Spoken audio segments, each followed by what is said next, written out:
Assalamualaikum warahmatullahi wabarakatuh. Selamat pagi Ananda semua. Apa kabarnya hari ini? Semoga senantiasa sehat dan tetap diberikan semangat buat belajarnya ya. Nah, pada kesempatan kali ini kita akan melanjutkan pembahasan tentang dinamika penerapan Pancasila dari masa ke masa. Untuk sebelumnya kita sudah menyelesaikan pembahasan poin A. Sekarang kita akan lanjut ke poin B dan poin C. Nah, untuk poin B sendiri kita akan membahas tentang dinamika nilai-nilai Pancasila yang sesuai dengan perkembangan zaman. Jadi di sini lebih kepada bagaimana sih penerapan Pancasila sesuai dengan perkembangan zamannya. Nah, seperti yang kita ketahui, nilai-nilai Pancasila itu kan memiliki 5 nilai ya. Yang pertama ada nilai ketuhanan, kedua nilai kemanusiaan, yang ketiga nilai persatuan, keempat nilai kerakyatan, dan kelima nilai keadilan. Semua nilai-nilai itu mewakili sila-sila Pancasila yang ada 5. Nah, kemudian apakah Pancasila saat ini masih sesuai? Kan seperti yang kita tahu bahwa Pancasila itu sudah ada sejak zaman Kerajaan Majapahit. Nah, apakah di era modern yang seperti sekarang masih bisa diterapkan? Mungkin itu yang ada di dalam pertanyaan kalian.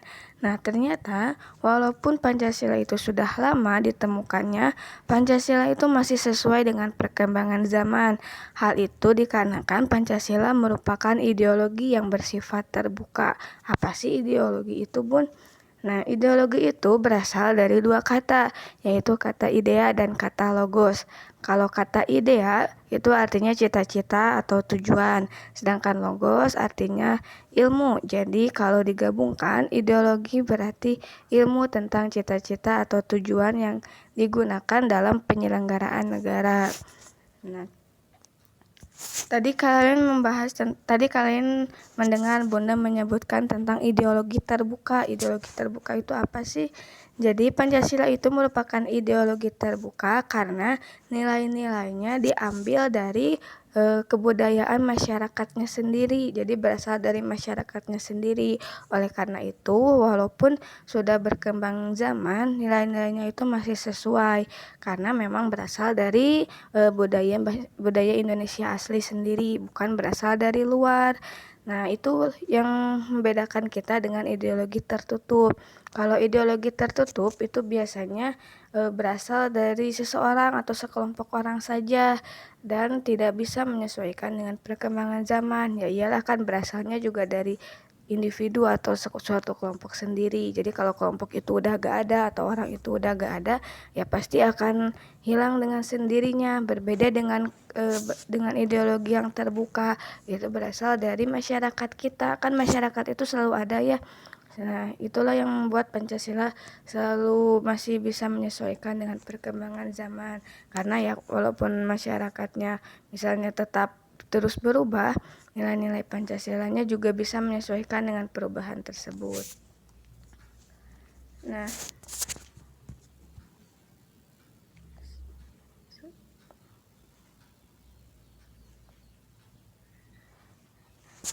Pancasila itu memiliki 3 nilai utama, yaitu nilai dasar, nilai instrumental, dan nilai praktis.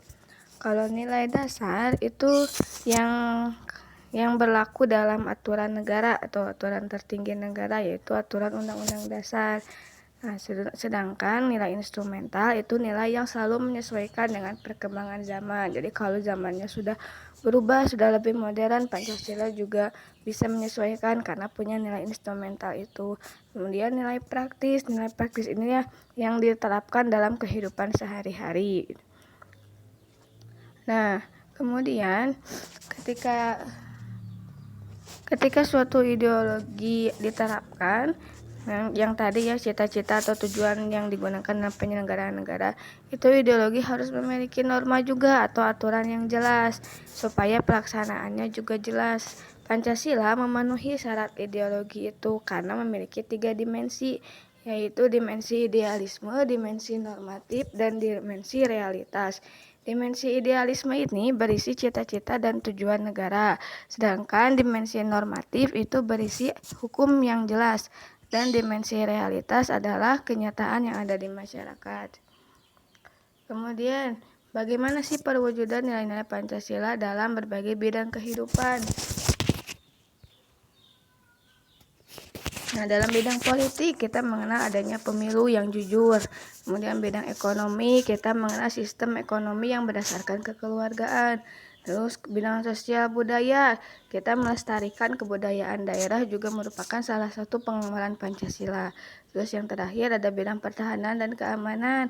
Kita memiliki TNI dan Polri yang menerapkan nilai-nilai Pancasila dalam pelatihan dan pengabdian mereka. Nah, bagaimana juga penerapan di lingkungan masyarakatnya?